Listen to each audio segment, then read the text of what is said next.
আশা করি বন্ধুরা সকলেই ভালো আছেন। আজকে আমরা জানব ছোট বাছুর বা 6 মাস বা 10 মাসের বকনা বাছুর যদি মিউকাস ভাঙে তাহলে আপনারা কি পদক্ষেপ নেবেন।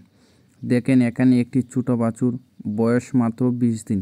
এই বাছুরটি মিউকাস ভাঙে বা আপনাদের যদি 6 মাস বা 10 মাসের বকনা বাছুর যদি মিউকাস ভাঙে তাহলে আপনারা কি পদক্ষেপ বা চিকিৎসা নেবেন এই নিয়ে এখন আলোচনা করব।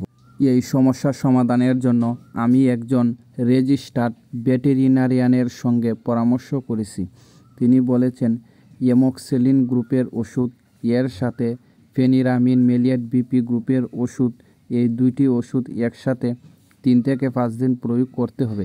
এর জন্য আমি এই বাছুরটির জন্য এমক্সিলিন গ্রুপের রেনামক্সিলেট করেছি।